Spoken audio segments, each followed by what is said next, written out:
Welcome. I'm Keith Gillis. I'm the interim dean of the College of Natural Resources, and the college is very happy that you could come and join us today, and we're very grateful to the Bill and Melinda Gates Foundation for being interested in coming to the campus and getting some input about their programs. The title for our forum today is Addressing Global Hunger and Poverty Through Agricultural Development.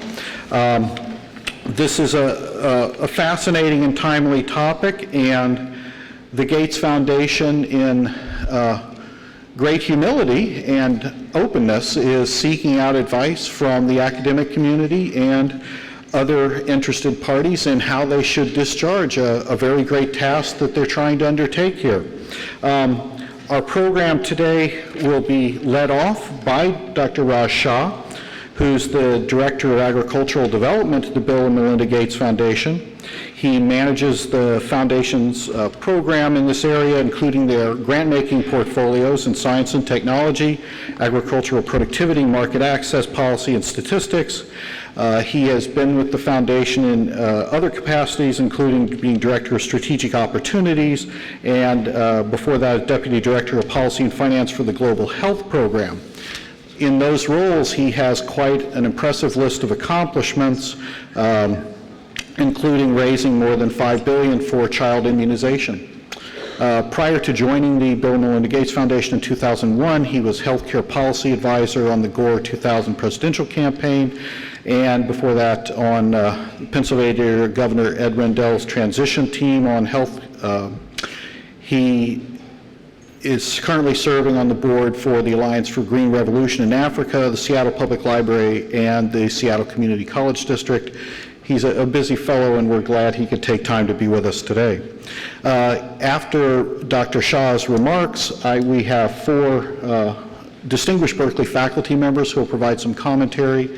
Professor Louise Fortman, just to my side, professor in the Division of Society and Environment in the Department of Environmental Science, Policy, and Management in the college. She's the current holder of the Rudy Grau Chair of Forestry and Sustainable Development.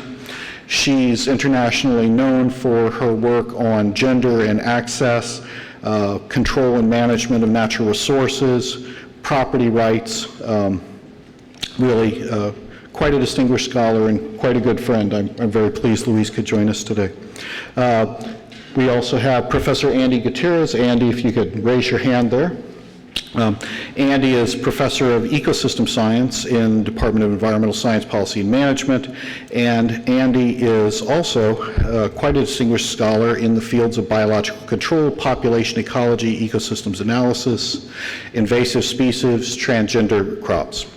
Brian Wright, sitting to Andy's side, is a professor in the Department of Agricultural and Resource Economics. His expertise is in the conservation of agricultural biodiversity, the structure and function of commodity markets, and intellectual property in the agricultural biosciences. And finally, David Zilberman, professor also in the Department of Agricultural and Resource Economics, who is currently director of the Giannini Foundation for Agricultural Economics, founder of the Center for Sustainable Resource Development, and prime mover behind the center's Beers Environmental Leadership Program. His expertise is in agricultural biotechnology, economics of technical change, and the economics of natural resources. We're pleased to have Graham Fleming with us today to moderate the discussion, and I'll turn over the podium in a second to Graham. Graham is the Melvin Calvin Distinguished Professor in the Department of Chemistry and co-director of the California Institute for Quantitative Biomedical Research, aka QB3. He's internationally known for groundbreaking research in ultra-fast chemical and biological processes, and in particular on the primary steps of photosynthesis. We came to Berkeley in 1997 as professor of chemistry, and shortly after started and directed a new division of physical biosciences for the Berkeley Lab on the Hill. And he was the Berkeley Lab's associate laboratory director for physical sciences starting in 2001. And he also has among his list of accomplishments creating the first synthetic biology department at a major research institution. I'm going to turn it over to Graham now, and he'll lay down the ground rules for our interaction later. Thank you, Graham. Thanks, Keith, and welcome. We're here to learn about, comment on, and ask questions on the Bill and Melinda Gates Foundation's program in addressing global hunger and poverty. And I do mean ask questions. And so what we're going to do is we're going to have Dr. Shah's comments to set the stage for us. Then I'll ask each of our 4 panelists to speak for 5 minutes, and I will be ruthless in keeping them to time, because that will leave us half an hour at the end to hear your thoughts. In order to make sure that we conduct the discussion in a constructive and collegial fashion, I want the questions to be written on cards. You all had cards on your seats, and we'll pass out more cards when you've had time to reflect on what you've heard. And I'd like you to pass the cards to the 2 side aisles for collection so that it can be brought out to me. Some of you have seen me do this before, and those who have know I don't censor what it says on the cards. But of course I don't ask the same question twice either. And so please be thoughtful about what you put on the cards, and I will try to fairly represent the range of opinions and questions that we hear. So let's start out by welcoming Dr. Shah and hearing what he has to say.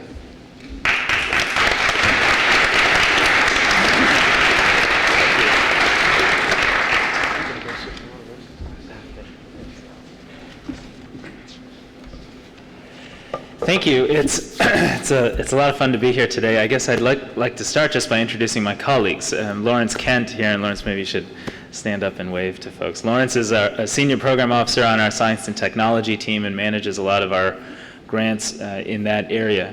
And hopefully we'll get a chance to talk a little bit about that. And Hadis Tedessi, who's found a comfortable spot in the back there, who's our policy and external relations officer, and has been actually fielding phone calls and trying to help really governments and policymakers around the world understand what they could do better now that people seem to be refocused for the first time in quite a long time on food and agriculture and hunger issues because of the current crisis that we're in that I'm sure many of you have read about.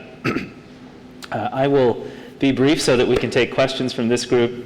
For those of you who haven't been with us through some of the day, we've had the nice opportunity to sit with experts and both members of this panel, but also other professors and members of the community that have been helping us learn a little bit about Berkeley's work in this area and also comment on our approach, and we benefit greatly from that. So you are lucky to be in a place that has quite a lot of expertise on this topic, and therefore I can be brief and let others tackle the really hard questions.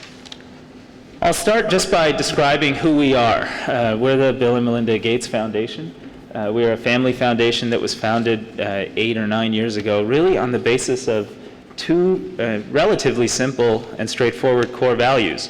The first is that all lives, no matter where they're being led, have equal value. And it's an extraordinarily simple sort of point of view, but at the same time, you know, there are, for billions of people around the world, their opportunities in life, their opportunities to earn income, their opportunities to live, even as children, to lead healthy and productive lives, are very much determined by the circumstances of their birth. And we started our work, especially our international work in global health, by asking ourselves why it was that most of the children around the world who die under the age of 5 die in sub-Saharan Africa and South Asia and parts of Latin America that remain very low income. And could we do something about helping those children gain access to the kinds of vaccines and diagnostics and drugs and medical services that we all take for granted and have been taking for granted for decades here? So that was really one of the things that inspired the creation of and the expansion of the Gates Foundation, especially in an international context. The second value is, of course, to whom much has been given, much is expected. And I just say that to emphasize the point that we are a family foundation. We're driven by the interests and the priorities and the really tremendous aspirations that Bill and Melinda Gates and their family have on behalf of the world, that we can all live in a place that has far less inequity and suffering, and they bring a lot of optimism, energy, and enthusiasm to this mission. I guess I talked a little bit about our work in global health. We also have a program in the United States that focuses primarily on education. We've looked at high schools. I think we work with the Oakland School District and some others in California, but we've been for 6 or 7 years investing in trying to improve high school educational opportunities, primarily for minority children and lower income children around this country, with results in New York and Oakland and other parts of the country, investing in new and better schools. So we do have these programs in global health in the United States. And then our newest effort is really in global development. It was about 4.5 years ago that we decided, especially as we were traveling around the world and visiting the people we were serving with medical services and with vaccinations, we would ask them and say, well, what is it that you really prioritize? What is it that you really want or need in order to make a better life for yourself? And the responses were, as you would imagine, as varied as the people who gave them. But in fact, you very quickly realized that 70% of the 1.1 billion people who continue to live at $1 a day or below depend on agriculture for food and for income. And that really inspired us to look more carefully at agricultural development as a potential strategy for poverty reduction around the world. This table just identifies that, in fact, when you look at rural poverty and agricultural dependent poverty, it is in fact quite focused on sub-Saharan Africa, South Asia, East Asia, and the Pacific. And when you look at what that poverty will look like 30 years from now, it will primarily be concentrated in sub-Saharan Africa and South Asia. So our programmatic approach in agriculture and agricultural development really focuses on those geographies. We know, and we know a lot of this, by the way, because of the work of the World Development Report, and one of the co-authors is Professor de Jambry, who's here with us. So if I get any of this wrong, I trust you'll correct us. But we know that agricultural development can be much more powerful at reducing poverty than generalized GDP growth or generalized economic growth. It's anywhere from 2 to 4 times more powerful than general growth at being poverty reducing. And that, of course, indicates that people should be focused on agriculture as a vehicle and a tool to reduce poverty and suffering around the world. But unfortunately, the actual global emphasis on agriculture has been declining over the last 3 to 4 decades, and I'll speak more about why that's the case and demonstrate that earlier. So we looked at all of this. We met with farmers around the world. We looked at the potential for science and technology and rebuilding agricultural systems in the places where we work, and working on agricultural policy, making data available for policymakers to be transformative in agriculture, and basically concluded that we ought to have a program in agricultural development if we really want to move people out of poverty at scale, and that doing that would require really a few specific areas of focus. The first is a real focus on on-farm income. We believe that is the vehicle through which you can help smallholder farmers really grow enough crops to feed themselves and hopefully make the transition from subsistence to more commercial production systems, earn income, live in vibrant rural economies, and over time move out of poverty.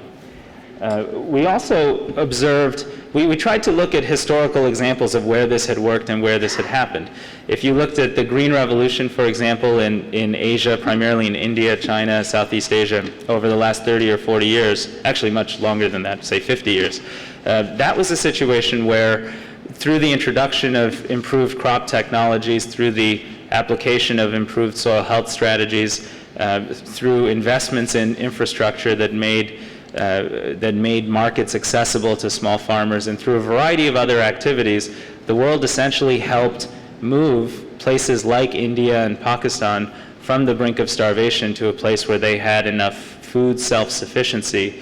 And the estimates range from maybe 300 to 800 million people who were really at the brink of starvation in the 1960s were able to feed themselves and essentially moved out of that kind of core subsistence poverty because of a concerted effort to promote agriculture.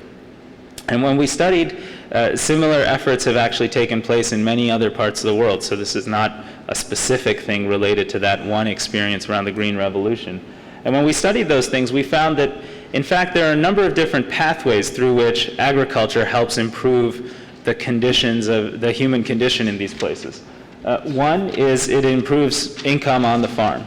But it also, for a lot of these families and most of these small farmers that we might focus on in sub-Saharan Africa and South Asia are actually net buyers of food.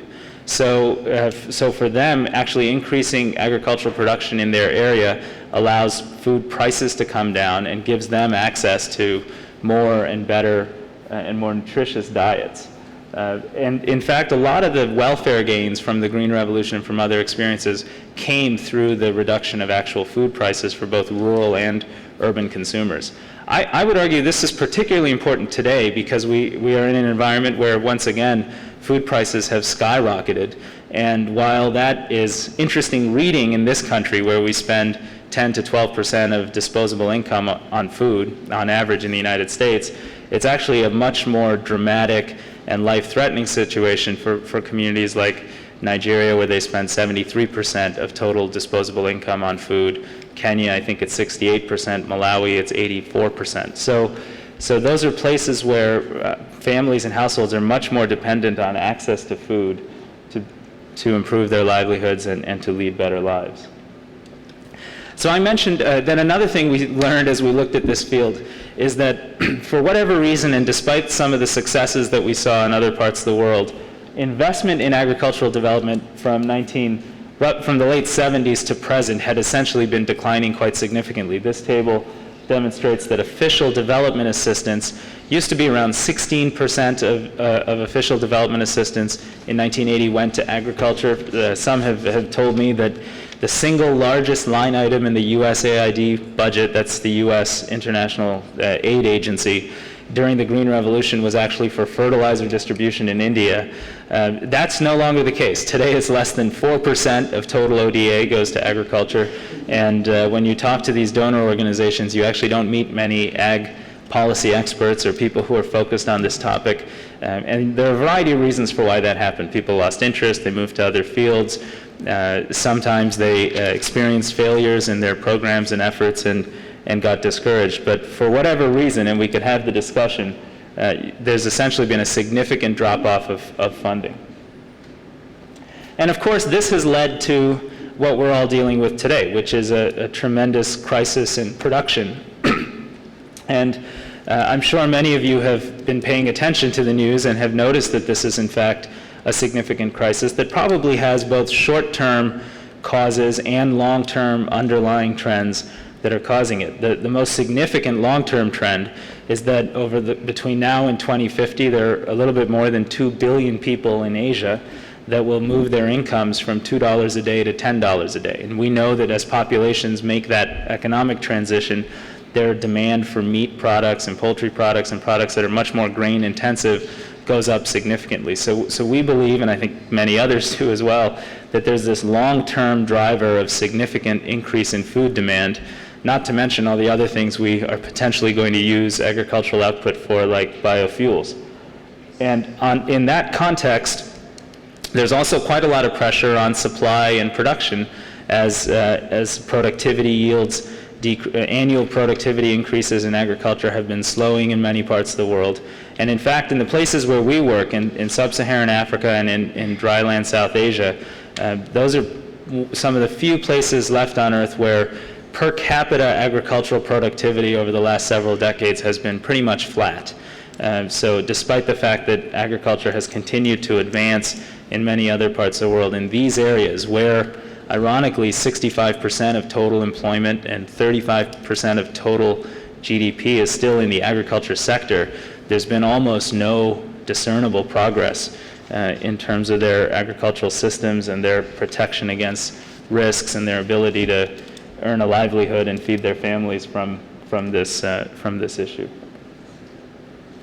And that's demonstrated by this table here that really just highlights the differences in crop productivity around the world, and you know, the yields, basic cereal yields in sub-Saharan Africa, for example, are far lower than they are in other parts of the world, which both means there should be great opportunity for potential growth, but it also means there are a lot of reasons why the system is simply not working, and as a result, many, many hundreds of millions of people remain poor and suffer from hunger.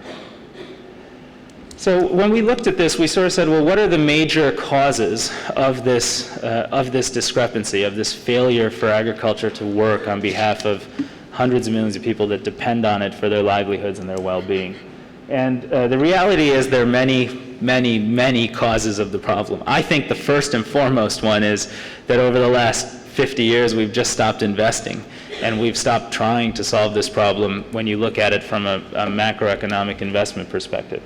But that also takes many other forms. In the places where we work, investment in agricultural research is low or non-existent. It was striking to visit some of the national agricultural research institutes where plant breeders wouldn't have access to the internet or couldn't get access to basic information about the crop varieties they were working with, or the international organizations that could help them do better in their work. There's very low input utilization in these places, which, in Kenya, for example, the rate of adoption of hybrid maize is about 26% compared to well over 90% in the United States and well over 80% in much of Asia. So they're not using improved forms of crops and not using the kinds of strategies, whether mineral fertilizer or organic fertilizer or other types of soil health strategies that would allow the soil to retain water and be more nutrient rich.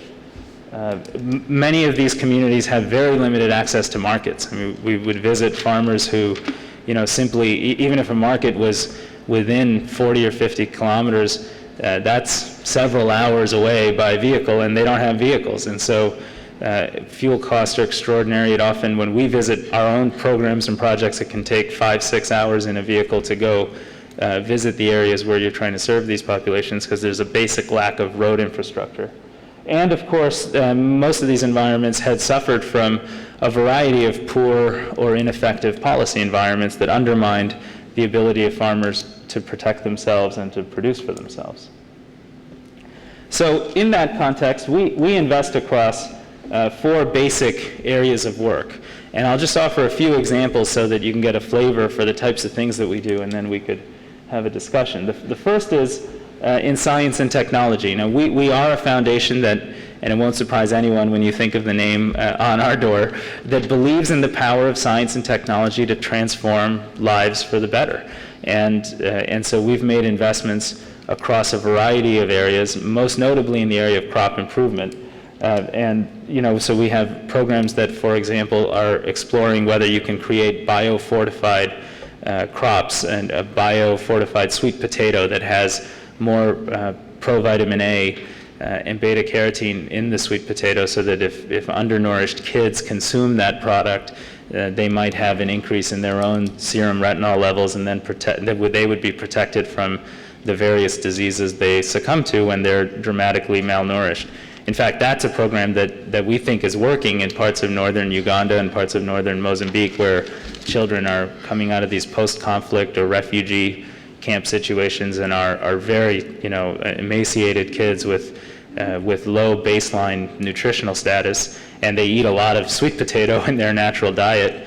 And we often get to visit these programs, and that was one where you could just see the difference in the children, and you could also measure it. We have programs that actually produce the serum retinol levels had doubled in northern Mozambique for the children who had been part of the program and had started using these improved crop varieties. A second part of our program focuses on farmer productivity, and it's the basic idea that agriculture is fundamentally a local system. And anywhere else you look in the world, when I first started doing this, I spent time on farms here in the United States, in Nebraska and in Montana, and you talk to a farmer in those environments, and they benefit greatly from all the research and science that goes on at the local land-grant university. There are extension officers that work for the government that come out and help them with a variety of things. There are local service providers when they need services. There are agro dealerships so that they can go to and buy supplies and stocks, and they have systems for communicating with other farmers, gaining information about market prices, etc. When you visit the farmers we're trying to serve, whether in India or sub-Saharan Africa, they generally exist without any of those supportive systems.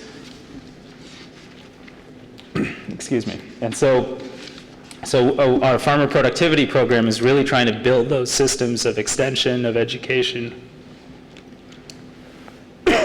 excuse me, and around the farmers in these places. And our biggest program to date in that area has been a project that we initially launched with the Rockefeller Foundation called the Alliance for a Green Revolution for Africa. That's a program that Kofi Annan now is the chairman of the board, and it is an African-led effort that will work across a broad number of countries to help rebuild agricultural systems in Africa. And it is a partnership that we hope to expand well beyond the Gates Foundation and the Rockefeller Foundation, but to include local organizations, NGOs, really farmer groups and cooperatives that often represent thousands of farmers who rely on these types of systems for their own well-being. A third part of our program is in the area of market access. And it is the case that there have been a number of other efforts, both recent and a few decades ago, of programs that went out and said, okay, well maybe what we need to do is give farmers seed and fertilizer and some irrigation technologies and see how they do. And it turns out when you do that, especially in a small focused area, you can very quickly double or triple or even quadruple their crop yields. And it creates, of course, a dramatic quote-unquote success story. But as you can imagine, these are environments where farmers don't have access to markets, don't have vehicles, often don't have places to store their output. That can often just lead to rotting and waste and post-harvest loss, which sometimes chews up 70% of total crop yields in certain situations. And so we've seen time and again where productivity-oriented investments alone by themselves have essentially not helped improve the lives and the well-being of farmers. So our program hopes to do both farmer productivity efforts, but also help farmers gain access to markets, and we work with a broad range of partners to do this. One of the partnerships we're most excited about is with the World Food Program. The World Food Program is the single largest buyer of food in Africa. And we've been working with them for well over a year to see, could they put in place systems that would allow them to buy food from small farmers in particular parts of Africa, creating markets for them so that they have an incentive to produce a high quality crop, to make sure that it is meeting certain safety and quality standards, selling it at a higher price and earning higher incomes themselves. And then finally, we have a policy and statistics group. And this group is really focused on making sure that people have really good data to make effective and informed decisions. It is striking, even the way we collect the basic statistics around hunger are relatively weak compared to other fields. Today we can tell you that 840 million people around the world don't get enough food to meet their basic energy needs. But when you try to assess what those numbers actually look like on a country-by-country basis, and you try to understand what communities are most vulnerable so that you can plan these programs and efforts around that, the data systems simply don't support that. So we're investing in a full range of data systems and panel data sets in order to help the world gain a better understanding of where are people vulnerable, how are people doing over time. One critical part of this work is understanding the critical role of gender and women. You know, women make up 70% of total farm labor in the places where we're working, and one of the things you recognize if you go visit these communities is that you often go and visit and all the men come to talk to you. They come right up to the van, and all the women are in the fields doing all the work. So in addition to trying to talk directly to women when we visit the programs and visit these communities, we are trying to ask most of our grantees to say, what are you doing differently in order to make sure you reach and target women as the beneficiaries of your work? And we do that for two reasons.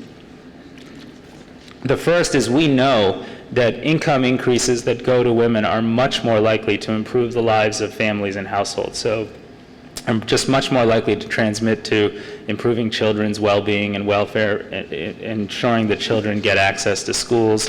When we talk to beneficiaries who are women about what are you going to do with the resources that you earn from this program or project, very first thing is almost always pay for school fees or pay for school uniforms. With men, the transmission to family benefit is a little bit less direct and a little bit less powerful, as my wife also likes to point out. That's probably true in our household as well. The other thing we try to do, the other reason to focus on this is simply the programs won't work unless they target women. So much of public extension, for example, in sub-Saharan Africa, these are extension workers who are hired by the state and then go out to provide services. If they are mostly men trying to reach and communicate with women, we know that women are much more likely to listen to other women and communicate with other women, and in certain cultures that's quite pronounced. And so just basically making sure our programs are effective and efficient often requires us to ensure that we're hiring women in extension roles and being sensitive to the fact that what we're really trying to do is target and support women's decision-making and incomes.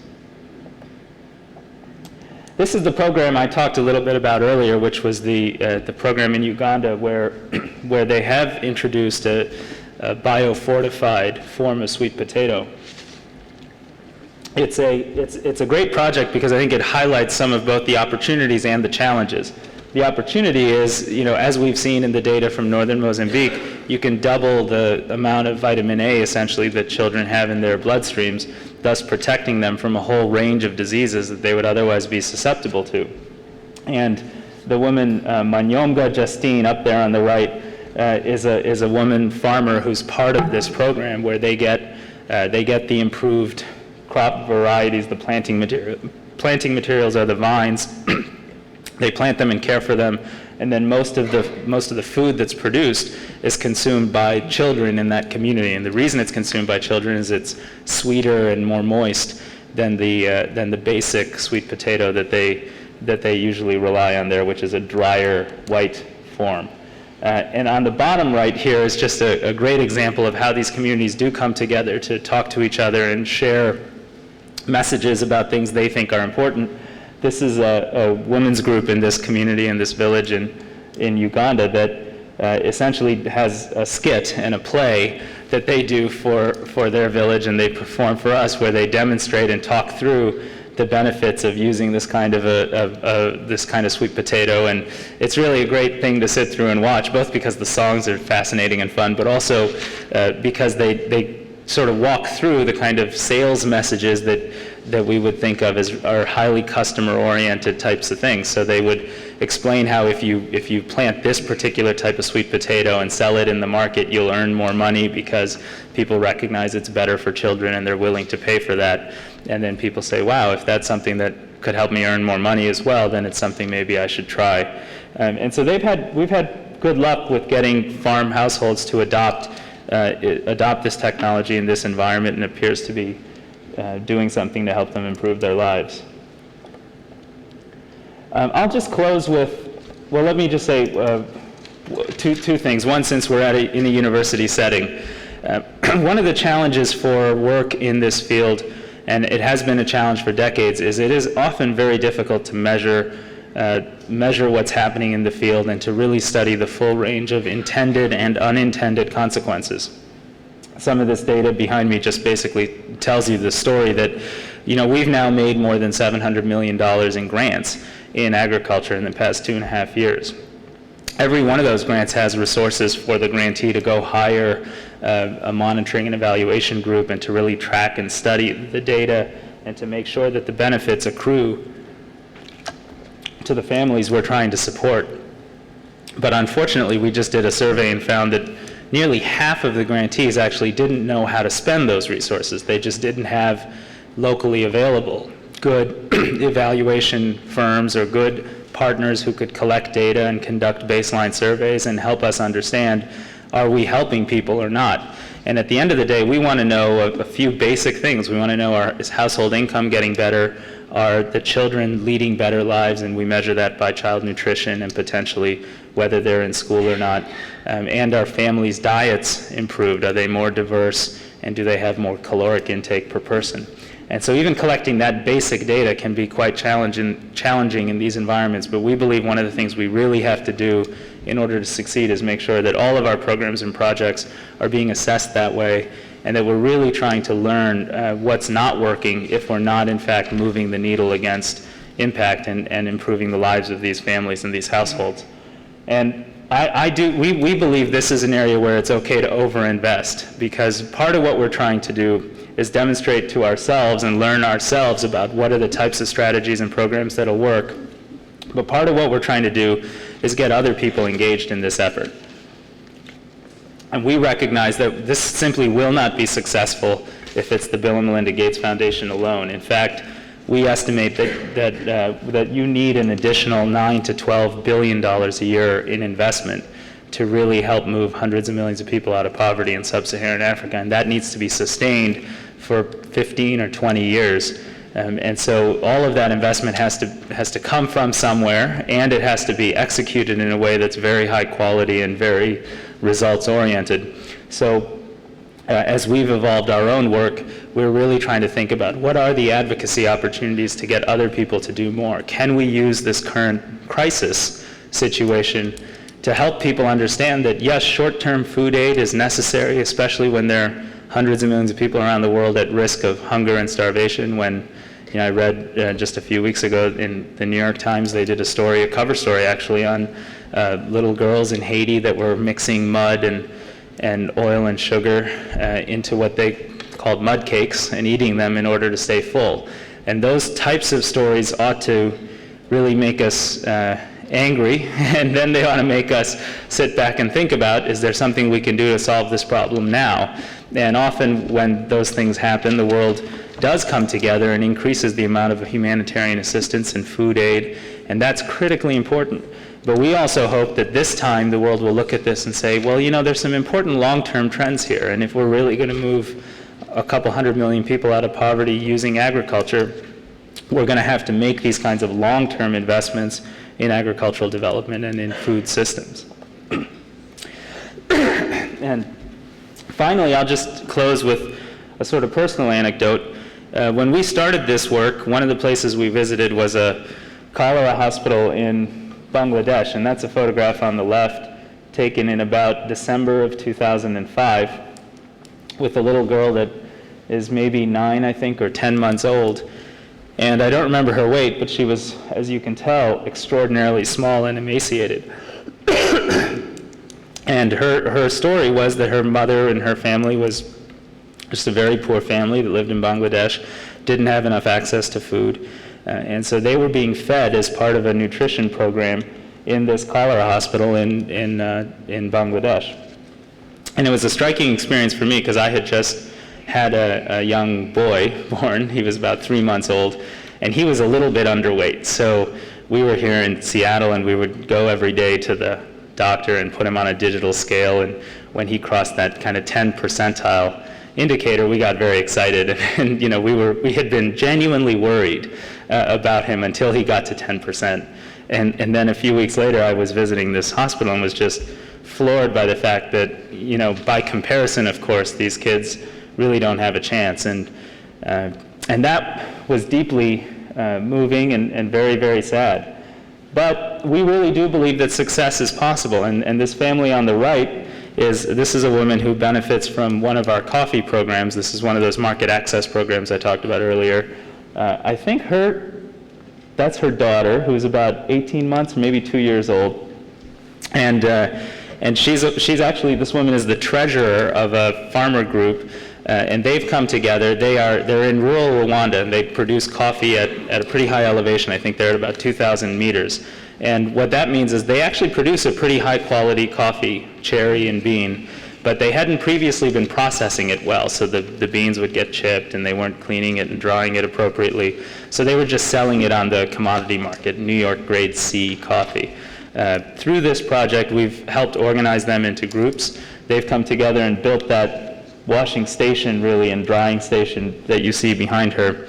And just by doing a little bit of process improvement in how they manage their post-harvest crop, they're getting 90% increases in their farm gate price because they're selling it on the premium coffee market to Starbucks and Pete's and all the other places that sell us $4 lattes. And I think that photograph pretty much says it all, that she's been thrilled to be part of the program. And in fact, these are the types of programs that after a few years, we hope we don't even need to support them anymore. They're organized, they know how to reach export markets, they're producing a high-quality product, and they're in touch with the right buyers and shouldn't need continued external assistance. And to us, that's what success looks like. It's the ability to reach hundreds of thousands of farmers at scale, reaching millions of people through strategies like this. This is a program that's being implemented by TechnoServe, which is a nonprofit organization that's based out of Maryland. And they believe they will reach 180,000 small farm households over the next 4 years, which would be just over 1 million people that would double their income from coffee. So we're very excited about this work. We think success is possible, and I apologize for my throat, but I thank you very much for sticking through and joining us today.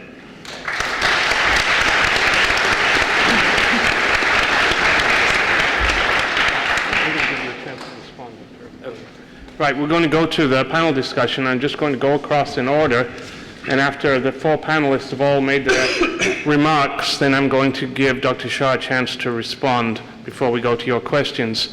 One thing that occurred to me was it would be very helpful when you write your questions if you tell me who you think they ought to be addressed to. Now, I think Professor Fortman is the first panelist. Somebody in charge of this mic? No, it's on? Okay.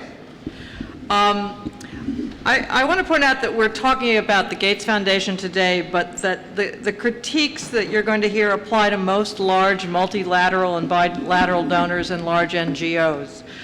I'm going to make 3 points. The first one is about responsibility and accountability. If you have seen that classic film Bambi Meets Godzilla, you know that if you are the gorilla with more money than God, you need to be very careful about how you put your foot down. And I want to be very clear that philanthropic giving is an exercise of power.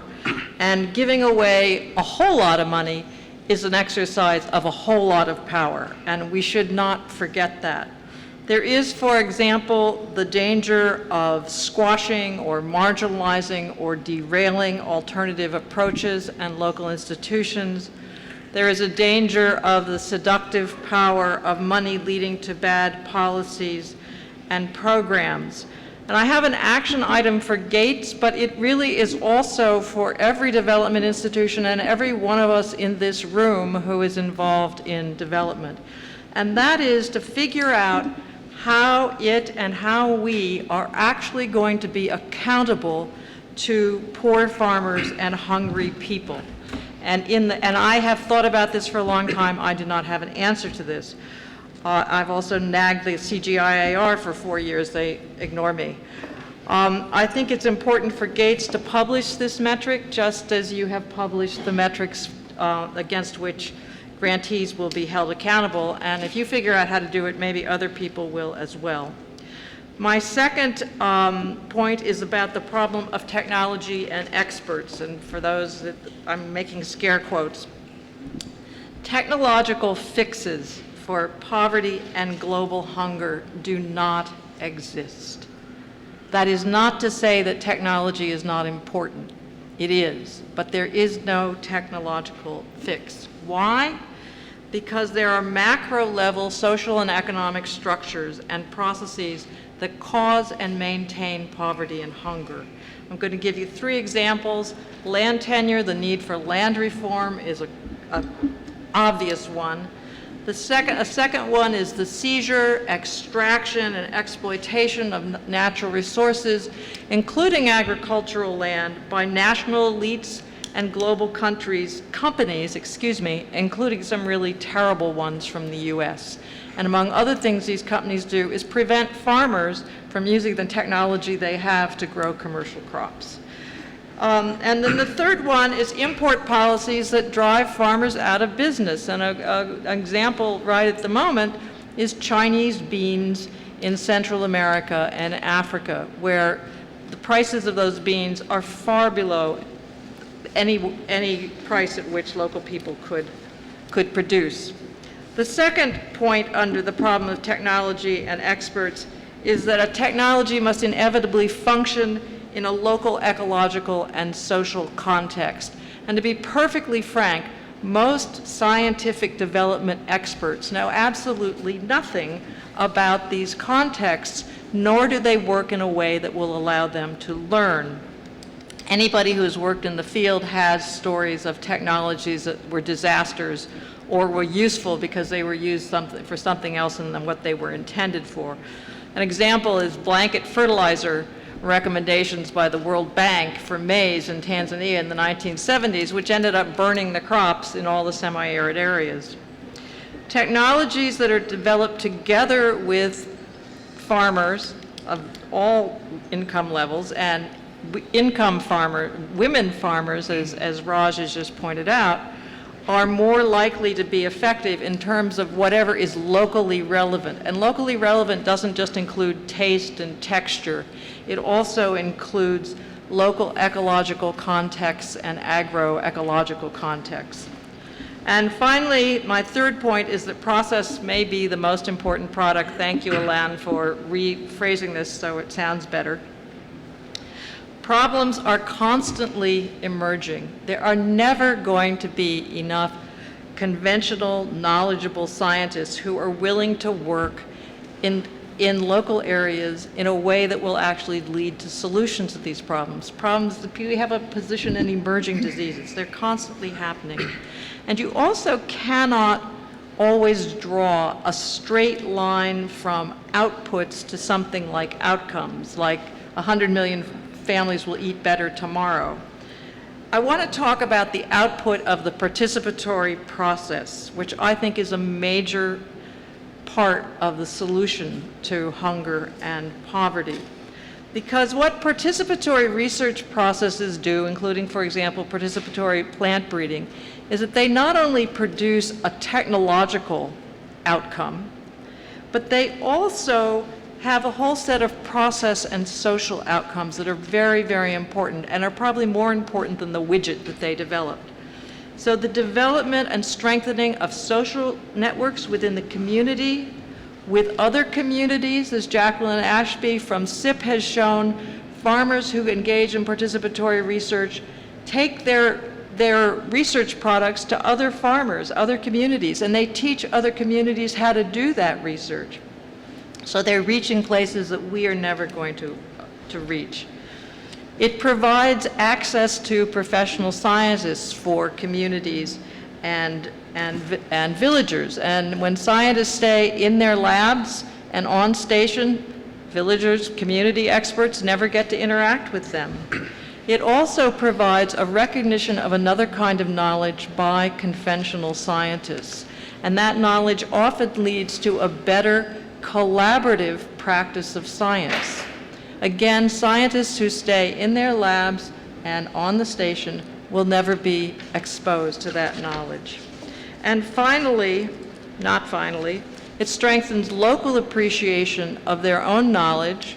So for example, in Honduras, farmers were ignoring their own biodiversity because outsiders were saying, you need to use these seeds that we're bringing you. In fact, they had tremendous resources, which they didn't use and appreciate until they started researching their own place. And finally, by doing these participatory processes, enable people to learn how to do research and to start to look at other problems beyond the initial ones that we come to them with. Do I have time to say one more thing? No. Okay, I'm done. Thank you very much, Lisa.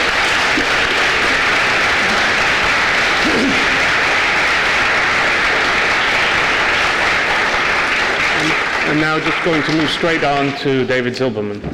Okay. Is the microphone on? Yes. Okay. First, I'm really excited that Gates decided to invest in agriculture because many organizations thought that we know everything about agriculture and this is the area that has been ignored, but you cannot ignore it because we still eat food and we will need to eat food, and I think that the challenge of increased fertility in this world will continue, and I think this is one thing that is really exciting. The other thing that is really good is that they emphasize this element of impact assessment, because whatever we do, we really need to assess what's happening, because there are a lot of avenues and we really need to develop methods that when when someone is doing something, we know what if and what comes out of it. Altogether, when you look at agriculture, over time, agriculture and modern agriculture, I consider it to be altogether a huge success. We have now 6 billion people. 200 years ago, we have 1 billion people. We use only twice as much as land. We have twice as many people as we have in 1950 in the world. We use 20% or 25% more land. And the amount of food per capita is growing. So there are a lot of problems, but still there are certain things that we have done right. And one of the things that we have done right is that we developed systems that all the time we took advantage of new type of knowledge and technology and moved them to agriculture. The engine basically led to the tractor. Chemistry led to fertilizer and pesticide. Knowledge and genetics led to hybrid. And now we have an era of molecular and seed, and I think that this is one thing that we have to take advantage of, and basically to make sure that it will reach everybody. So to some extent, I think one of the biggest challenges is to take advantage of science and to develop technologies that are available to everybody. Now, it doesn't mean that the technologies have to go from the top down. It doesn't mean that you take a technology that was developed in St. Louis and sell it to everybody, because a second point is the emphasis of local adaptation. For example, molecular technologies can be adapted so you can take a lot of local varieties and modify them slightly and basically take advantage of local biodiversity and make it better so it will resist a pest problem or something else or be drought tolerant, which means that you need to have local capacity to do agricultural research. Secondly, when you deal with something like Africa, an organization like Gates can be the linkage between people that are the source of the technology and final users and do things like already has been done, build clearinghouses or other mechanisms to transfer access to knowledge and intellectual property to people that need it in the field and cannot afford it. So I think this is another way that we can use to take the best of knowledge and to move it in a way that is affordable to local producers. But I think the key point is to try to take advantage of everything that we have. Now, if we look at the situation today, we have a food crisis, and the reason for the food crisis, to a large extent, is that income are growing, people want to eat better food, and there is the element of the people want to have biofuel, and supply didn't meet demand. Now, one approach is to increase, to basically take advantage and to eliminate or to regulate some of the, to remove some of the constraints that limit productivity. If you look at corn and cotton, they are growing much faster in terms of productivity than rice and wheat. And the reason is that sometimes we let regulation and fear prevent us from taking advantage of what we know that we can have. So to some extent, one of the challenges is to take technologies and to spread them, not to keep them in the US, but to spread them all over, giving the local people the capacity to adapt and learn. And when we do it, we know that there will be failures, so we need to have mechanism for impact assessment.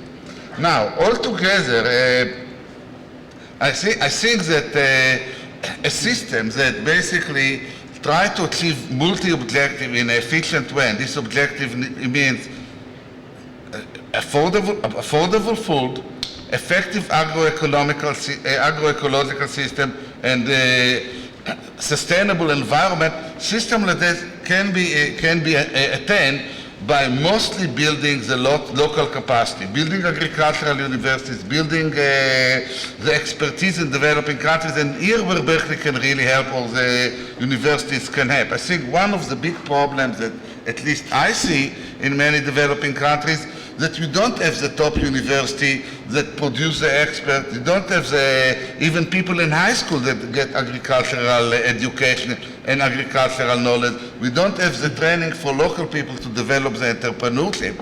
So to some extent, while on one hand we try to develop and bring the technologies that can be most effective, at the same time we need to develop the people and to work with the local institution to make them acceptable. And to some extent, I think that we here can help in several ways. One way that we can help the process. One way that we can help the process is through helping development of capacity. Another way that we can help the process is to develop the capacity in impact assessment and the training in impact assessment. The third way is to develop, is to provide input for technologies.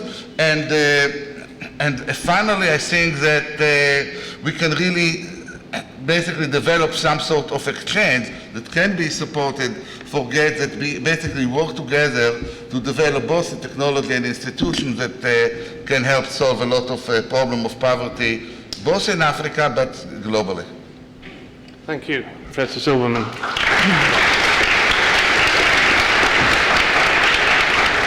And now we're going to move to Professor Gutierrez.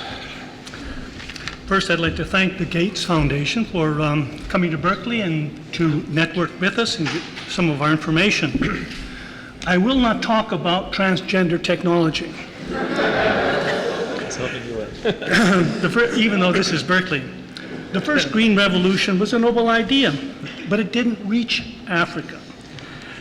And in addition to that, a lot of the international agencies that are responsible for research and development in Africa have been questioned on administrative, scientific, and even social grounds. They have lacked a holistic vision of what it is they're trying to do. They have been largely top-down, and it is increasingly obvious that more of the same will not help Africa very much. Globally, agriculture research and technology has been driven by yield, and recently this has made this lure of the GM technology, these quick fixes, particularly attractive. But it is widely acknowledged that multiple stressors are driving food insecurity in Africa, and these include, among other things, the interplay between inadequate access to water, soil fertility, climate change, inadequate infrastructure, weak markets, poverty, HIV/AIDS, civil war, and at times, and often, lack of family planning. Rarely have these factors been taken into account in the development of holistic, sustainable solutions.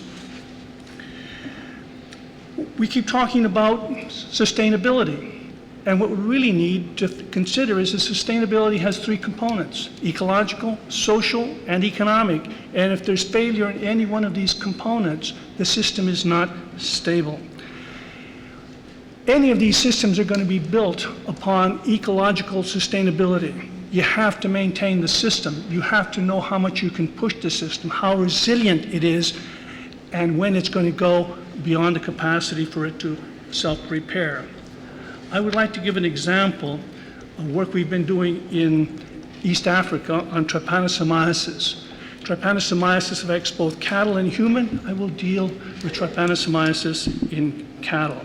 It's vectored by tsetse fly. Now, the Gurag people, which is a group in Ethiopia, was moved to an area that had heavy trypanosomiasis pressure. And in moving them, they were pastoralists. So they brought cattle into the system, and the cattle quickly started to die. Well, one of the approaches that was proposed was by the Atomic Energy Commission, which said, well, we can develop a sterile male project to eradicate tsetse from this region, in fact, Africa in general. Now, to anybody with a bit of ecological insight, this could best be described as a ridiculous proposal. The Gurag people approached ISIPI, which is a small research group in Kenya, also operates in Ethiopia, to help them develop a project. This was a bottom-up request by these people for help in solving this problem. And so the technology that was available, it's an old technology. You develop baited traps with basically cow urine. You attract the flies into the trap, and you suppress the vector populations. And in addition, you treat cattle with drugs for trypanosomiasis. The project was started in 1995, and by 2006, there had been a fourfold increase in cattle numbers. There was a 67-fold increase in oxen numbers. Milk production increased 12-fold. Calving rates increased 10-fold. The area that was being used for production of food increased 45-fold. And the area of pastures, though, decreased by around 40%. And that's because there was reallocation of the area. Income increased by nearly tenfold. For the first time, they developed a school. But unfortunately, what happened was that there was a 40% increase in human numbers. And in the development of agriculture and population demand, what was obvious is that they were going to start overexploiting the soil.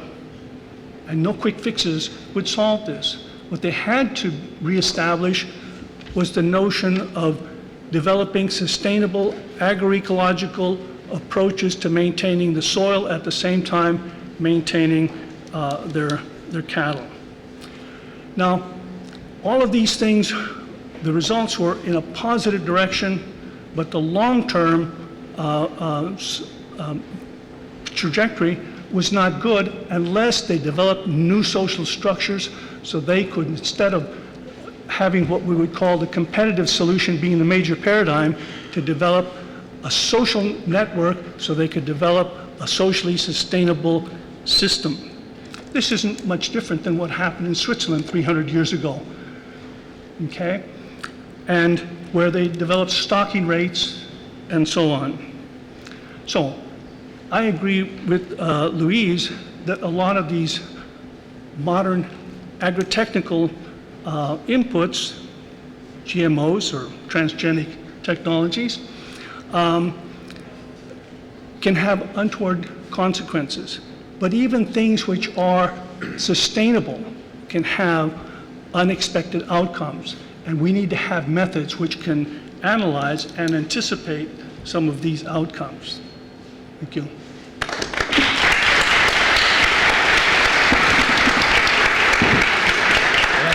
Thank you very much, Professor Gutierrez. And now Professor Wright to finish off the panel remarks. Thanks very much. First of all, I'd like to compliment the Gates Foundation and also Warren Buffett to have the foresight and the generosity to try this kind of venture on a world scale. First thing I'd like to ask is, why is Gates focusing on Africa? And there's a good reason why Gates is focusing on Africa, because that's where the need is greatest. We might ask, why is the need greatest in Africa? After all, in 1970s, there were books like Famine 1970, Famine 1975, Population Bomb, saying that we should abandon trying to help Bangladesh, India, perhaps China, Indonesia, because none of them would be able to feed themselves. That didn't happen. Why didn't it happen? Because an amazing effort by those countries and internationally that really got them on the path to solving their really threatening food problems at that time. Agriculture is unique as a scientific enterprise. 1/3 of all world agricultural research is funded by less developed countries. 1/3 is funded by public investment in developed countries, and 1/3 is private in developed countries. So this is an area where the less developed countries have been very effective in many parts of the world, and public investment from other countries transferred to those countries has also been effective. The private sector did not solve these countries' problems. The problem of giving people cheaper food so they can have better lives is not a profit-maximizing kind of prospect. It has to be done by the public sector. That's been true here in Europe. It's true in less developed countries. And in fact, almost all effective less developed country research on food has been in the public sector and will continue to be. So why hasn't Africa succeeded where China has succeeded? India has done a lot of good things. There's been a lot of excellent work in Latin America with some very impressive research organizations like Embrapa.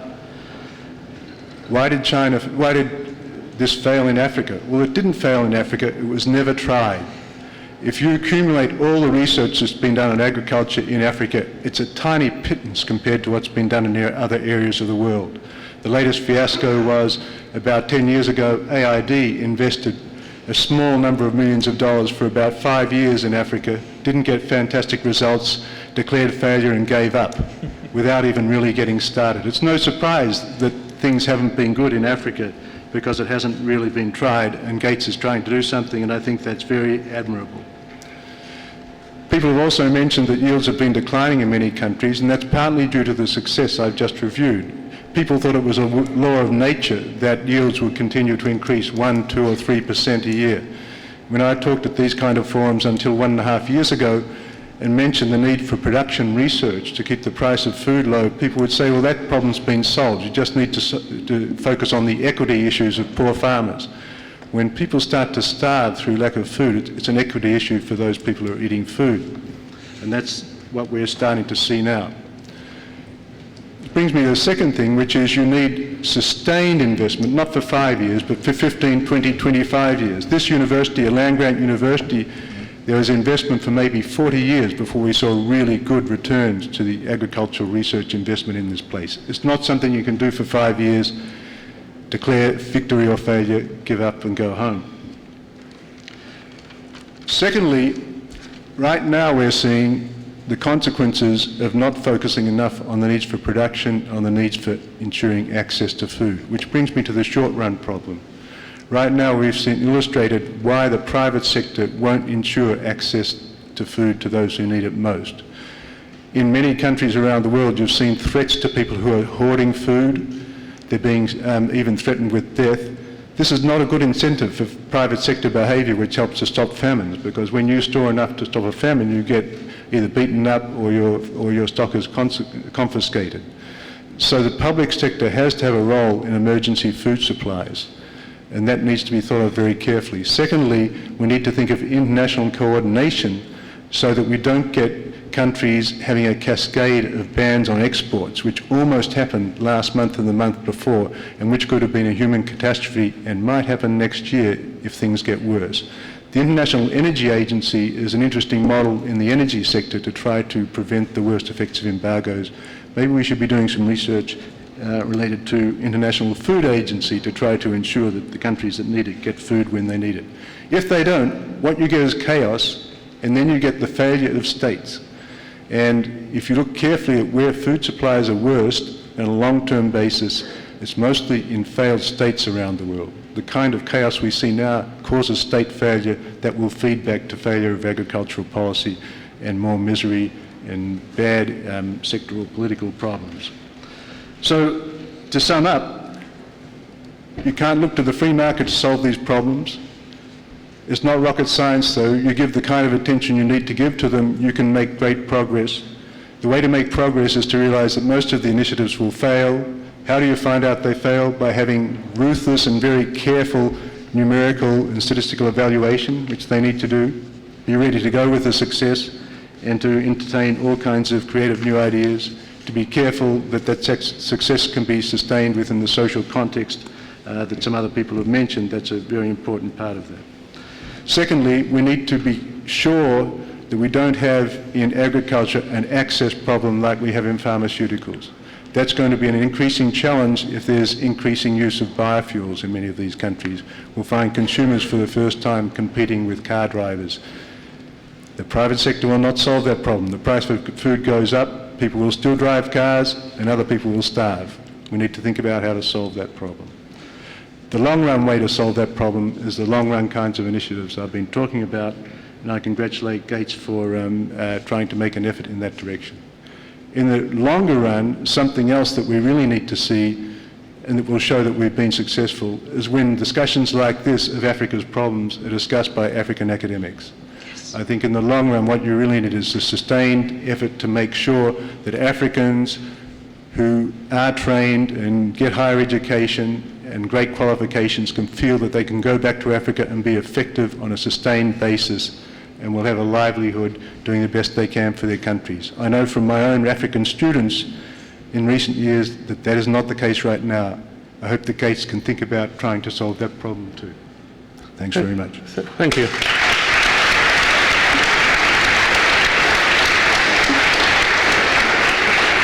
Well, thank you. I want to thank all the panelists for their thoughtful and probing comments.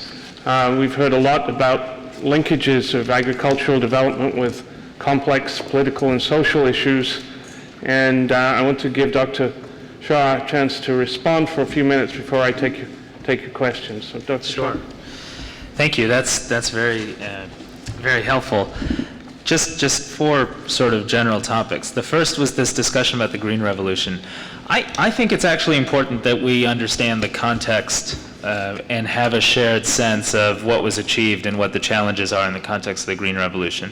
And here is what I'd propose. I think it's pretty well understood that anywhere from the conservative estimates are the 300 million people essentially didn't starve and were able to achieve some degree of sufficiency in food because of the Green Revolution, and the high estimates are well over 1 billion. So this was one of the biggest wins for humankind really in the last century.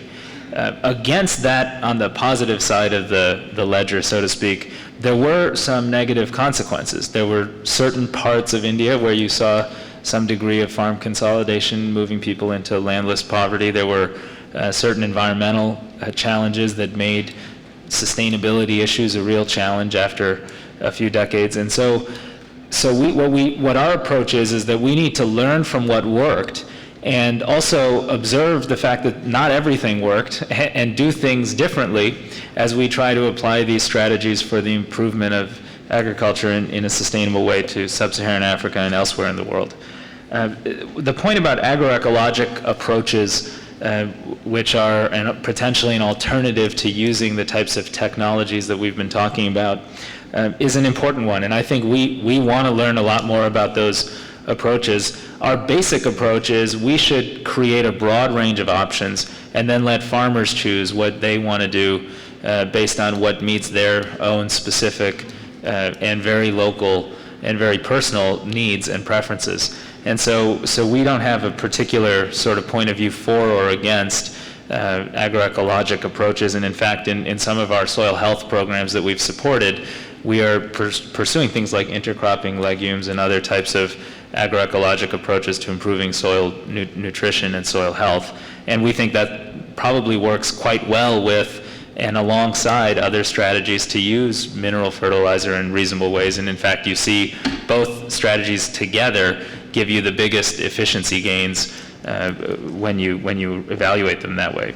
Final thing about this language around the Green Revolution is I do agree to your point that this does need to be an African-led effort. And what I've been encouraged by is while there are certainly not enough African academics and leaders working on this, there frankly aren't enough American academics and leaders working on this, unfortunately. I feel comforted to be with a few, is that as we travel around the continent and as we do this work, we find a lot of great leaders that are there. African scientists who've benefited from Ford Foundation fellowship grants, for example, that have tremendous amount of ideas and capacity to lead, and giving them the resources to do the things they've studied and to do the things that they think can support the communities they try to serve is really one of the things that's really exciting about the role we get to play. On technology, because that came up a number of times, I think it is important for us to just put this in context, and 2 context points. The first is, I described a strategic approach at the foundation that's actually far broader than simply producing and then sort of putting out a range of technologies. We're really trying to be very focused on our customers. To us, customers are small farm households that live in sub-Saharan Africa and South Asia that could benefit from improving their agriculture and leading better lives. So technology investment in the context of that portfolio is about 30% of what we do, and we think that's probably about the right proportion going forward. Second context point is one that would be perhaps amusing to anyone here who golfs. It's striking to me that we live in a world where, because of market incentives, far more investment annually goes into improving golf grass than goes into creating drought stress tolerant crops for Africa. No one's going to starve to death. No one's going to sell their assets. No one's going to, be tremendously harmed if we lose a few years of progress on improving our golf grass. And I, for one, golf, so I like the better grasses that we're developing and using all the time. But every year, people are suffering because we haven't developed improved drought-tolerant technologies, and we haven't put that kind of a global effort into doing things that can actually save lives, protect people from risks, and produce the kinds of things they say they want when you talk to and survey both scientists and farmers in these communities. So I think it's very important to put that in context. The sweet potato example that I described is one example of a participatory approach. I'm glad you mentioned those because they are important. In fact, when I visited that program, I sat with the kids and got to try the different types of orange flesh sweet potato. And in fact, I agreed with the kids that the sweeter variety was the better one, although I don't think my vote counted as much as theirs. But the point is, there are ways to do this work that is customer-oriented and responsive to the needs of the people you're trying to serve. So I don't think we necessarily have to have this decision about do we believe in technology or not? Is technology necessarily top-down or not?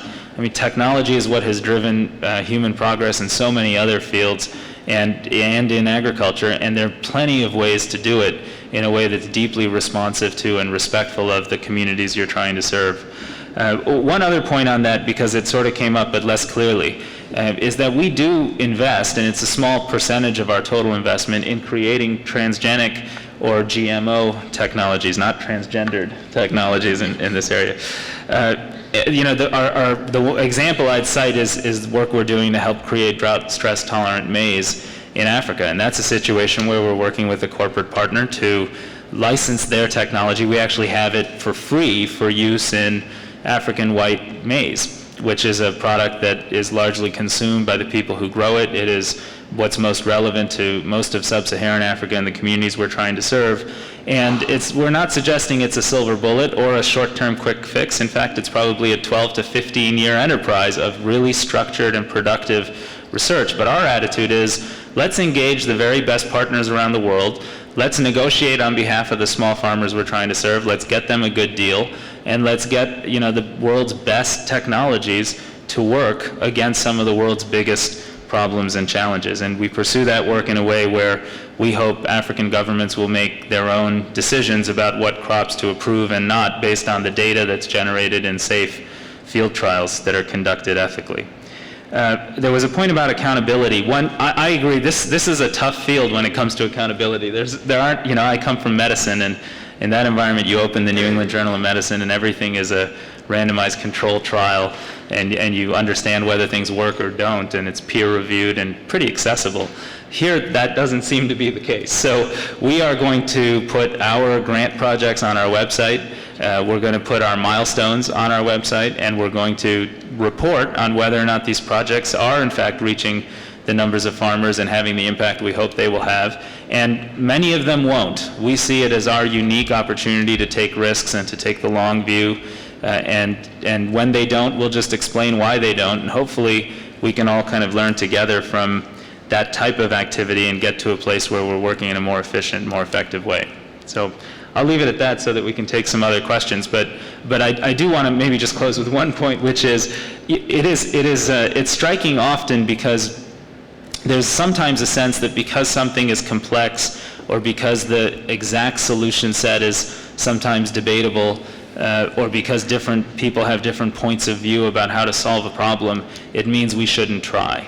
And that is unfortunately how many public funders have approached agriculture over the last 3 or 4 decades. If we keep that up, 10 years from now, you're going to wake up, read the New York Times, and it's going to have that same story about girls eating mud cakes in Haiti. And we just think that there's an opportunity for organizations like ours and others to really do much, much more to change that reality for the future. Thank you. Thanks. Well, I'm not going to let him off the hook just yet because the first question is for him. Many economists have concluded that it's the massive inequality in land ownership, not crop yield, which results in hunger. What does Agri do for land access? So this is a tough issue, and I don't have a good answer to it. We are not currently particularly involved in significant policy initiatives around land reform. It is a very complex field. There have been efforts where it works quite well, and there have been other efforts where it has been implemented in ways that are dramatically politically skewed and very difficult to execute. and frankly unsuccessful. So, we believe you can have progress with the current situation and the current policy environment, and would hope to learn from others as we go forward. Professor Silberman? Okay.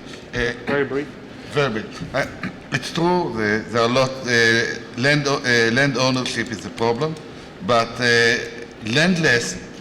people that are in the rural sector and are landless, and the urban poor, in many cases, are much more vulnerable, and lack of supply is still a problem. The question, you cannot do everything, and if you can increase supply and especially address instability and period of shortages, it will be great. The problem in the urban poor and landless are problems that this can solve. Issues of land inequality are important, but I'm not sure that Gates can solve them. Okay. This is to the whole panel, but I'll just take a couple of responses because I suspect we could spend the whole of the rest of our time on it. Is it possible that genetically modified crops could completely undermine agricultural development in the poorest nations due to the inherent biorisk to poor consumers of GM food and seed ownership, intellectual property factors by large corporations? So who would like to take the first crack at that? Brian? That's Brian's, yeah.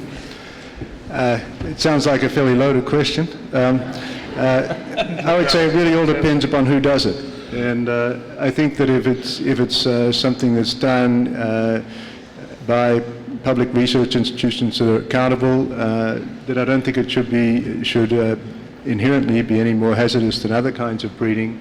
You need maybe a bit more responsibility than we've seen from some American corn breeders recently with releasing varieties that shouldn't have been released. But I don't think that that's the major worry we should have with respect to technical change. I think that access to good seeds, in competition with access to other seeds already available, is usually a good thing. And as long as we let the farmers decide whether they want to use them or not, that should be satisfactory and an opportunity, in fact.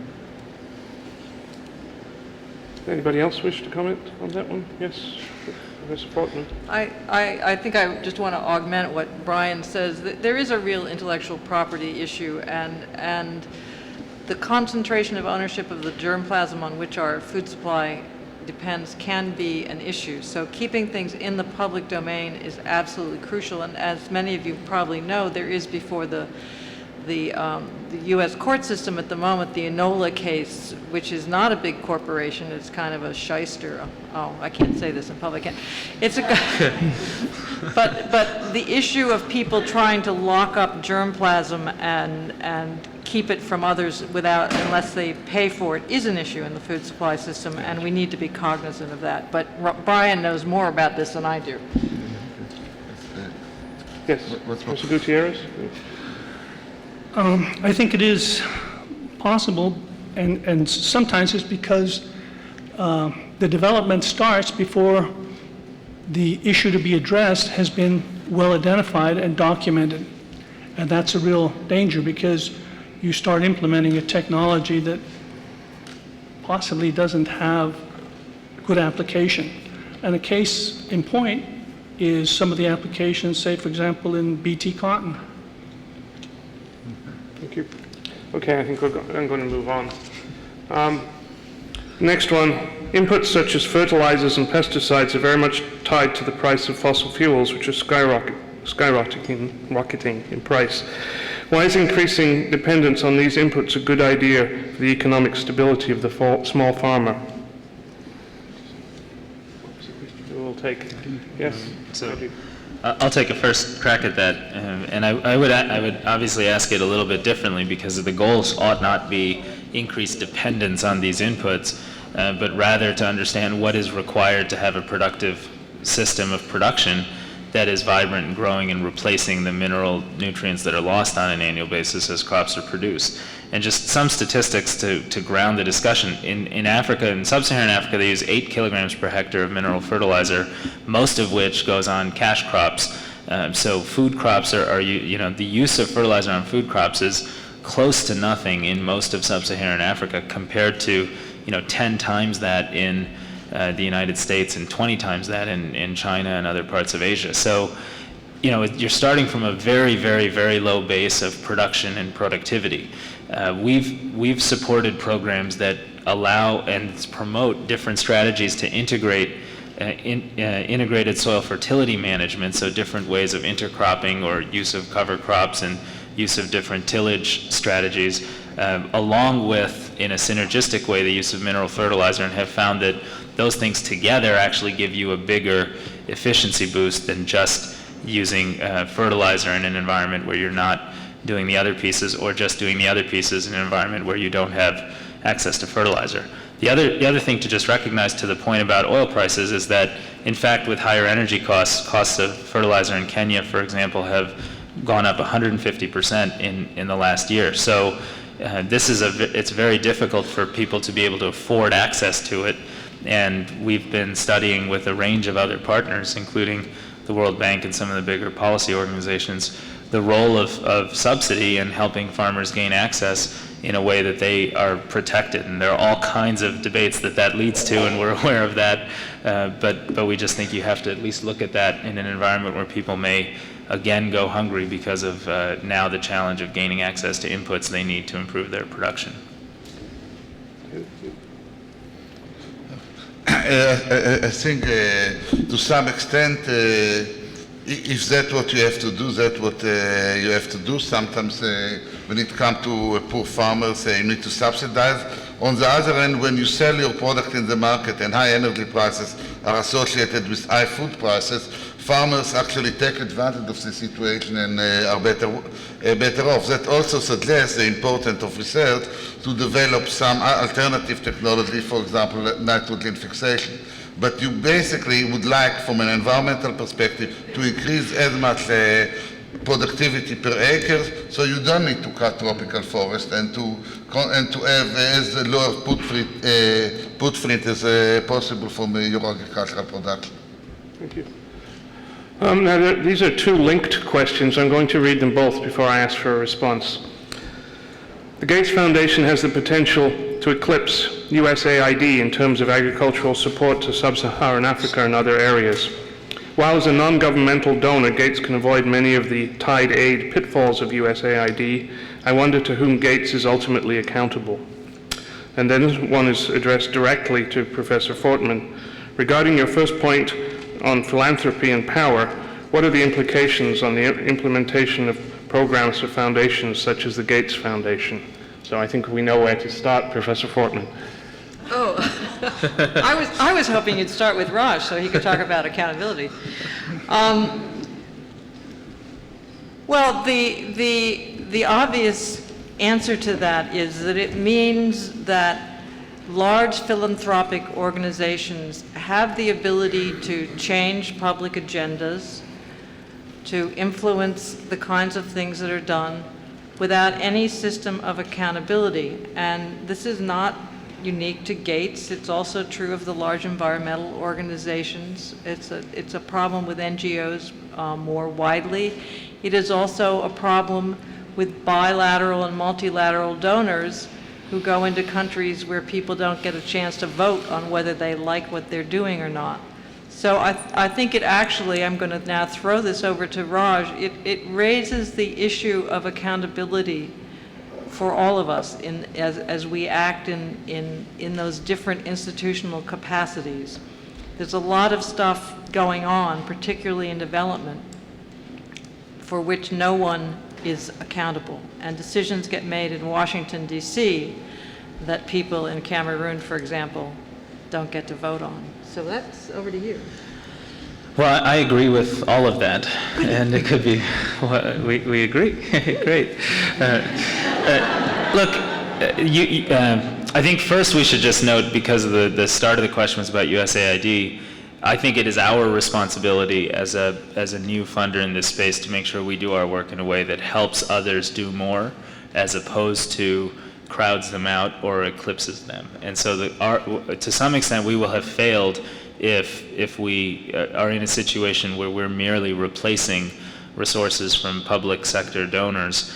And I showed you the numbers earlier. If you need an additional 9 to 12 billion a year and you get a few $100 million from the Bill Melinda Gates Foundation, that's a pretty small increment against the total effort. So we need to do this work in a way that engages others, and that's why we spend so much time talking about what's possible, trying to be as transparent as possible, trying to share our results and encourage greater alternative and other investment. On the accountability specifically, just our foundation is governed by our co-chairs, so Bill, Melinda, Warren, and Bill Sr. Make up essentially our co-chairs and our board. We have a variety of external advisory boards that help us learn and help us do a better job, and to which we certainly feel some degree of accountability. But we're acutely aware of this, and in fact, that's why when we say things like we're going to put our grant milestones online and explain to the world whether our projects and our partners are meeting those milestones in plain English so people can engage with us in the work, we take that very seriously, where that's actually something we're working on and hope to do in the next few months in agriculture. And it is because we recognize that information and being very transparent with our information is one way to help others hold us to account. Another and sort of concluding point on this is this really also speaks to the culture that we have at our organization. And I can just tell you, and if you get a chance to meet Haddis or Lawrence, hopefully you'll get the same impression, that we really do try very, very hard to listen to outside voices. We come and do these types of trips and visits because we might not run into all of you and the folks we spent today with on a day-to-day basis, but we want to bring those voices in. We'll take them back and learn. And we try to maintain a culture that is humble, that is focused on listening, and that recognizes that it's really the experts and other people who are doing this work that have the expertise and are closer to the clients we're trying to serve. And we have a unique and different role. But it's a challenge, and it's a very, very, very good question. I think this is a sufficiently critical issue. I'd like to take some more comments. Brian? Yeah, I think that one of the good ways to ensure accountability is to have a little competition. That usually works in markets pretty well. I think it's important that we keep an eye on how Gates spends its money. I think it's also important that we ask the kind of question Ted Turner first asked. How about Larry Ellison, Rupert Murdoch? What are they doing with their money? Why aren't they interested? I think we should be asking those questions and putting a little pressure where it should be applied. Okay, I think we'll move on. Again, these are two linked questions, I think, or at least related questions, both for Dr. Shah. Is there any room in Agra for the preservation of traditional farming methods? And second one, there are competing technologies that can be used to address agricultural deficiencies. In some places, these approaches are viewed as either or. How will the Gates Foundation try to encourage coexistence of competing technologies and approaches and help Africans to understand this dilemma? Great. Again, both outstanding questions. I think, and probably one answer to both would be sufficient. The answer is yes, we are trying, and certainly through AGRA, trying to blend both of these approaches. So our crop, when we invest in improving crop varieties, for example, we're not doing international research in St. Louis or some other part of the world and then sending it over for widespread distribution throughout sub-Saharan Africa, as frankly was in part the model that drove the Green Revolution. And in Africa, things will have to be much more tailored to the agroecological environments, the growing environments, and the demand characteristics of the communities that frankly consume much of what they produce. And so the whole model for the way we're doing the research and the way we're supporting local scientists to do those participatory breeding trials and other activities is very, very different. I think the soil health example of trying to explore, can you use microdosing and small package fertilizer distribution with improved integrated soil fertility management in a coexisting and synergistic way to get you bigger efficiency from existing investment is also very important. And just a final point on this is that this is fundamentally all about really helping farmers manage their risks. We end up talking about this a lot in the context of yields and outputs and growth, but the baseline has to be helping farmers manage their risks. Lawrence manages the drought stress tolerant programs, and that is really all about helping take some risk out of the fact that if it doesn't rain, these communities often experience capital destruction and huge asset loss and prolonged periods of hunger. That's a tremendous risk, and as long as they're acutely aware of and susceptible and vulnerable to those risks, you're never going to get a transition to a more robust and effective agricultural system. I think that the key point is that you mentioned, that if you look at the farmer as a client and the farmer as a manager, and develop mechanisms that the farmer is basically enabled to make choices, then outcomes will be much better than if you have one solution. And one thing that I hope that the Gates Foundation and others sources will be part of a supply chain that provide some alternatives, so you realize the situation that farmers have opportunities to diversify their farming practices, because the worst thing that you have in agriculture is that everyone is producing the same thing. And the solution is to move to a system that is more diversified and everyone is developing their capacities, with the emphasis on local development of technologies, and the alternative will result in farming systems that really combine a lot of things. For example, biotech and systems that basically emphasize local diversity in terms of use of variety can be very good. Multiple cropping can go together with biotech. We don't really have either or, but rather these technologies complement one another, can be much stronger. I think this is probably very closely related, and perhaps you think you've already answered it, but let me read it. In the spirit of empirical science, would the Gates Foundation be willing to develop a parallel program in agroecology to compare through scientific analysis the conventional high-tech approaches with the participatory and alternative approaches? Yes.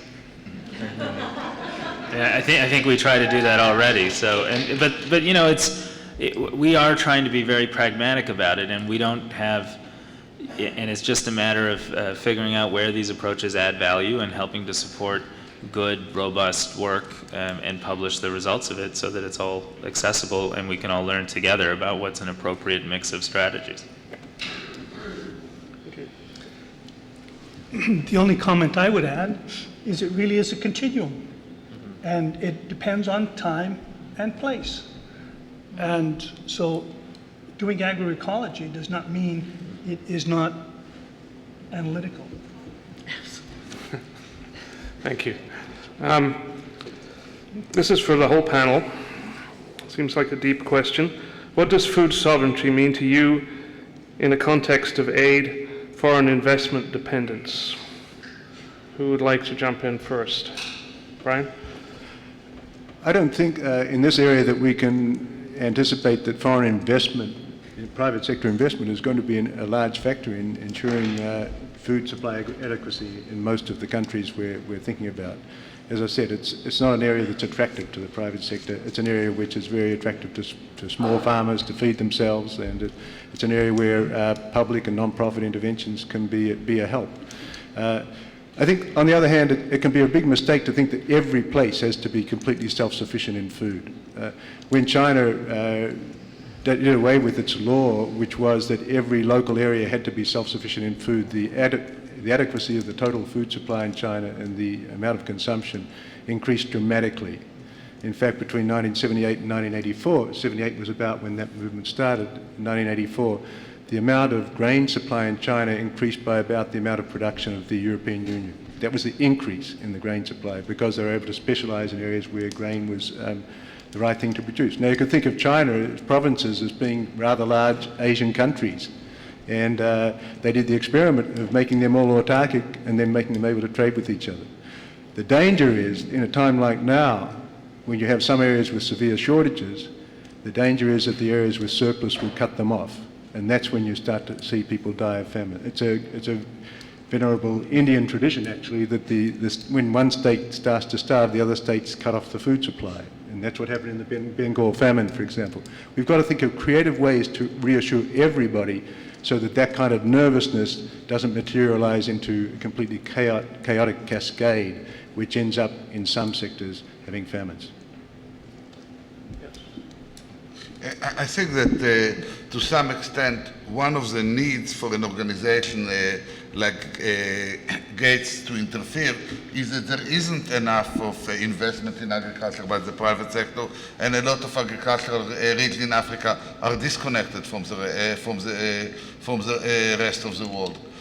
To some extent, being a part of a global trade network is quite a plus, because then you start being exporting, you can benefit that can generate value added, and we really speak in regions that basically need to be part of the mainstream, that they will be able to generate the surplus that would allow them to grow and develop. So to some extent, we really need to develop the foundation that allows some regions in Africa to integrate, to take advantage of their climate, their capability and capacity to not only to feed themselves, but be able to export and gain. So to some extent, I really don't think that concentrating on feeding yourself is the objective, but basically concentrating on generating the resources that you can live better, take advantage of what you can gain, and be part and export what you need. And I think one thing that I agree with Brian, that it's really crucial, that we need to open some mechanism of trade and develop emergency network, so if things don't work, the rest of the world help you, and when you have too much, you can help the rest of the world. Yes, Louise.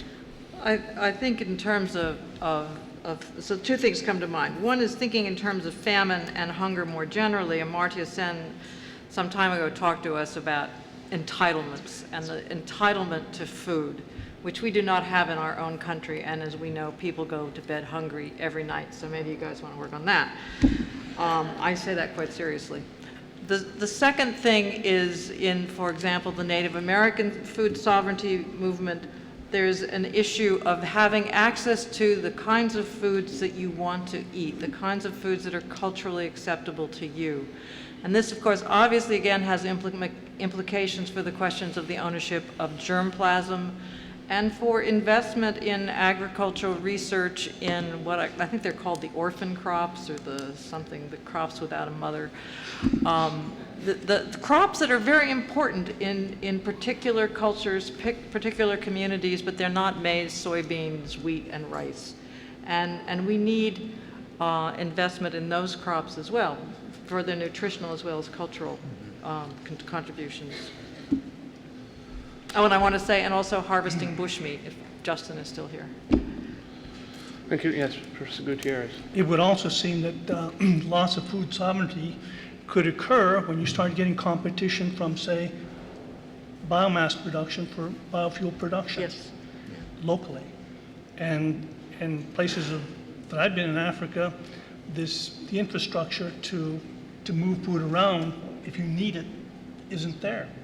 So the effects could be indirect, this loss of food sovereignty. Okay. No, go ahead. Well, Those were all right, very well so said. this changes the topic significantly, but I think it's important. What is Gates doing to build a robust university sector in Africa? Well, so this gets to this point that our total resources are relatively small compared to the overall needs.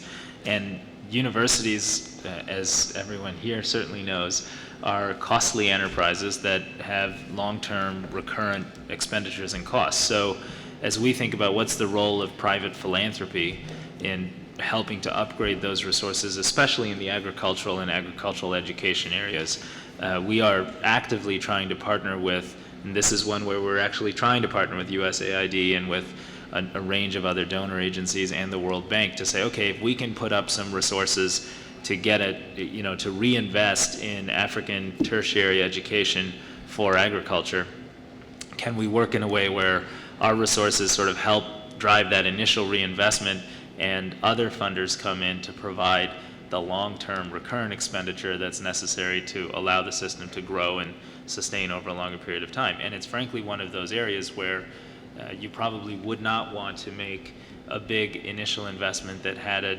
defined endpoint without knowing that you had the sustainability in place to continue. There have just been too many historical examples of of things that get built up only to decay, and so that's the approach we're taking.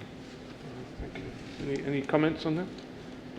All right, here's another difficult question. Given the ongoing controversy surrounding genetically engineered crops, is your emphasis on women's access to this technology the sugar pill that makes this unpopular technology easier to swallow?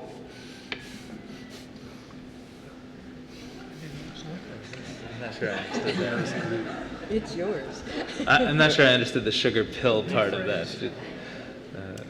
But well, look, I'll say, as I talked about women as a central point of focus for our overall program, we think it's very important that we and others, and particularly local organizations and local governments, really do focus the benefits of the work that we're doing in agriculture on women as we think about the work. In terms of GM food crops in sub-Saharan Africa, this is not sort of an immediate sort of urgent debate. And the thing that I'm always struck by is, maybe this is coming from medicine, it feels a little bit like we're having this discussion about, are drugs good or bad? There's probably not a good answer to that. Some medical technologies are particularly very, very good and well worth the risks for certain populations, and others are not.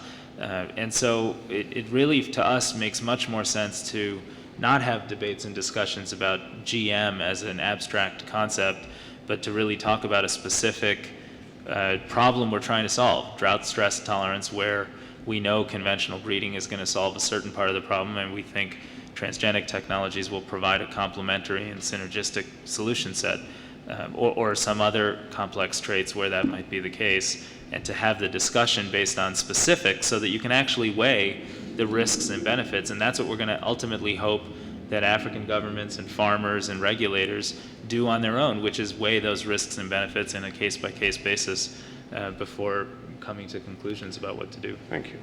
I want to close on a question which I hope is on many of your minds. This is to the whole panel. In regards to the lack of scientists who understand and are willing to act on current and impending agricultural problems, how should I, as an undergraduate at Cal, go about addressing this problem? What should I study, do? Where are we needed most? And I think I'm just going to start at that end and move along the panel. I think in the end, you shouldn't go beyond a field that you find bliss in pursuing. So you shouldn't try to go beyond your particular array of talents. Within those array of talents, I think it's great if you can do what Gates seems to be doing, which is look beyond your own navel, try and do something that will make other people at least smile and maybe well-fed or healthy. But follow your own bliss and your own talents and just do the best you can. And that a lot of people at Berkeley already do that, so maybe I don't even need to tell you to do it. Professor Gutierrez? I think Brian captured the idea rather well. And